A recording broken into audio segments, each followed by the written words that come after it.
माघ मास कथा अध्याय 3। राधे राधे। सभी का स्वागत है भक्ति विद बेनू यूट्यूब चैनल में। आज सुनेंगे माघ मास कथा अध्याय 3। आइए सुनते हैं। तब राजा दिलीप कहने लगे कि महाराज, यह पर्वत कितना ऊंचा और कितना लंबा चौड़ा है। ऊंचा ऊपर चोटी में 10 योजन चौड़ा और नीचे 16 योजन चौड़ा है, जो हरिचंदन, आमदार, देवदार और अर्जुन के वृक्षों से सुशोभित है।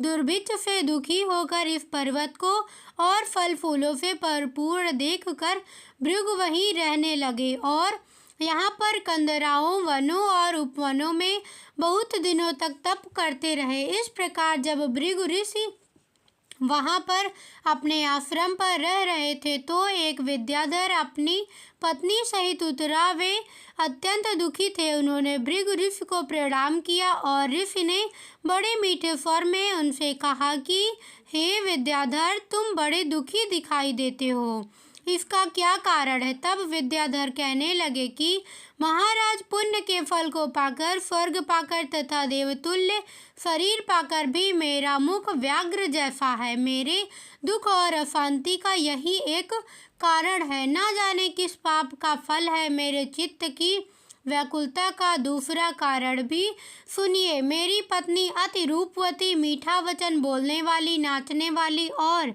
गाने की कला में अति प्रवीण, शुद्ध चित्त वाली, सातों सुरों वाली, वीणा बजाने वाली, जिसने अपने कंठ से गाकर नारद जी को प्रसन्न किया, नाना स्वरों के नाद से वीणा बजाकर कुबेर को प्रसन्न किया, अनेक प्रकार के नाच ताल से शिव जी महाराज भी अति प्रसन्न और रोमांचित हुए। शील, उदारता, रूप तथा यौवन में स्वर्ग की कोई अप्सरा भी इस जैसी नहीं है। कहाँ ऐसी चंद्रमुखी स्त्री और कहाँ मैं व्याघ्र मुख वाला। यही चिंता सदैव मेरे हृदय को जलाती है। विद्याधर के ऐसे वचन सुनकर तीनों लोगों की भूत, भविष्य और वर्तमान की बात जानने वाले तथा दिव्य दृष्टि वाले ऋषि कहने लगे कि हे विद्याधर, कर्म के विचित्र फलों को प्राप्त होकर ज्ञानी पुरुष भी मोह को प्राप्त हो जाते हैं। मक्खी के पैर जितना विष भी प्राण लेने वाला हो जाता है। छोटे छोटे पापों का फल भी अत्यंत दुखदायी हो जाता है। तुमने माघ मास की एकादशी का व्रत करके द्वादशी न आने तक शरीर में तेल लगाया, इसी पाप कर्म से व्याघ्र हुए। एकादशी के दिन उपवास करके द्वादशी को तेल लगाने से राजा पुरुरवा भी कुरूप शरीर पाया था। तब वह अपने कुरूप शरीर को देखकर दुखी होकर हिमालय पर्वत पर देव सरोवर के किनारे पर गया।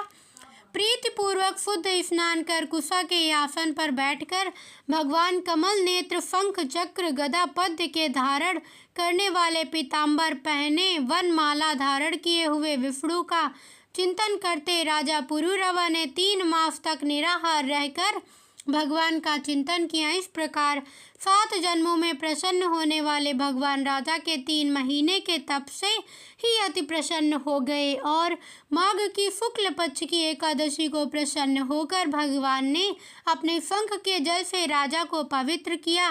भगवान ने उसके तेल लगाने की बात याद दिलाकर सुंदर देवताओं का सा रूप दिया, जिसको देखकर उर्वशी भी उसको चाहने लगी और राजा कृत्य होकर अपने पुरी को चला गया। भृगु ऋषि कहने लगे कि हे विद्याधर, इसलिए तुम क्यों दुखी होते हो। यदि तुम अपना यह राक्षसी रूप छोड़ना चाहते हो तो मेरा कहना मानकर जल्दी ही पापों को नष्ट करने वाली हेमकूट नदी में माघ में स्नान करो, जहाँ पर ऋषि सिद्ध देवता निवास करते हैं। अब मैं इसकी विधि बतलाता हूँ। तुम्हारे भाग्य से माघ मास आज से 5वें दिन ही आने वाला है। पौष शुक्ल एकादशी से इस व्रत को आरंभ करो।